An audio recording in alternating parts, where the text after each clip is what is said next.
Trust in the Lord and do good. Dwell in the land and feed on His faithfulness. Delight yourself also in the Lord, and He shall give you the desires of your heart. Right. Amen. Commit your way to the Lord, trust also in Him, and He shall bring it to pass. He's brought it to pass. We kept our hand on the plow, shut out, outspent, but not outmaneuvered. We've had an incredible campaign, a campaign of the people. I am humbled to be your choice. We refuse to let cynicism take away the belief that regular people of regular means can still be elected by their fellow citizens to serve them in government. That's right.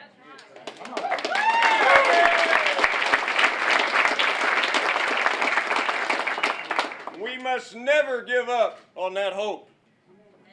As your choice, I take to heart that there are also simple guidelines that the founders laid before us, and we would do well to return to them.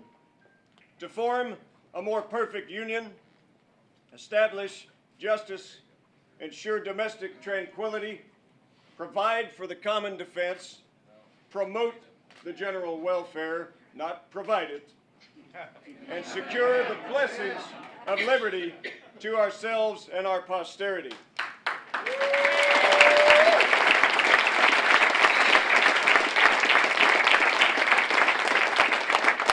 We must look to ourselves and ask, how can we help? Not look to our neighbor and say, how did it get so bad? I believe our greatest crisis today is in finding individuals who understand just a few things on what it means to be an American and are willing to defend those basic distinctions. Plainly, they are freedom of speech, belief, assembly, the right to bear arms, being secure in our property, and having equal protection under the law. These are embodied in the 1st, 2nd, 4th, and 14th Amendments. As a state and a country, having the right to stand in the gap for our citizens when the federal government has not been granted certain powers is also paramount, and that is embodied where Oklahoma has protection under our 10th Amendment. I'm not ashamed of my faith or of the name of Jesus Christ that inspires it. I believe we have God-given right to exercise our faith under the First Amendment, our assembly, and our opinion, and that's why I just said those things.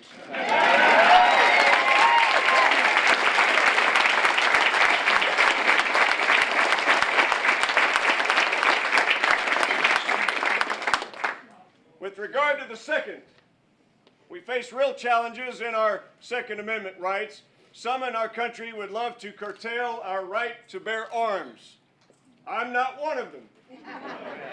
My position on gun control has always been very simple. It comes down to proper stance, good breathing technique, and a gentle trigger squeeze. I know the erosion of our family values is foremost on many of your minds. Why is it that our nation provides more incentive for raising good corn than raising good kids? I don't know the answer, but I know that that must change. For the record, I have nothing against corn. With regard to life, I will take a stand to protect the unborn without apology.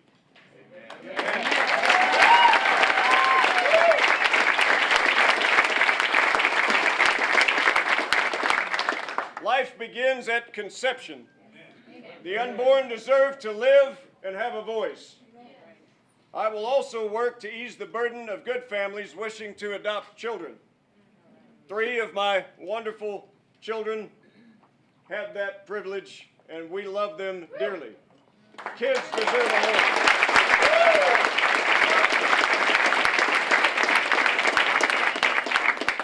But for the grace of God, our circumstances could have put us anywhere on this globe, but we have the chance and opportunity to be American citizens, and we should never take that lightly.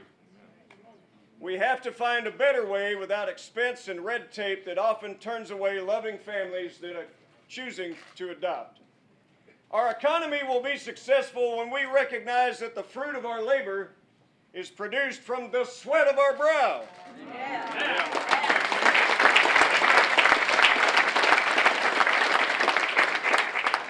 It should never be assumed it's on the sweat of others.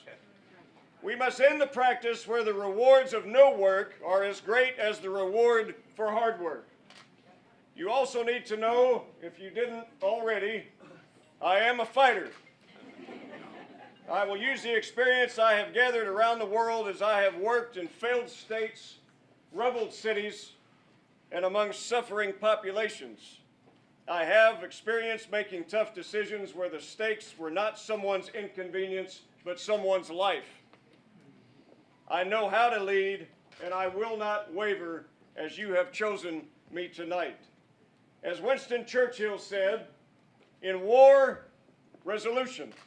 In defeat, defiance. In victory, magnanimity. In peace, goodwill. To Mrs. Douglas, I extend to you every good grace and wish. You have a wonderful family that anyone should be proud of. You have achieved much and given great service to our community and state, and I know you will continue to do so in the future.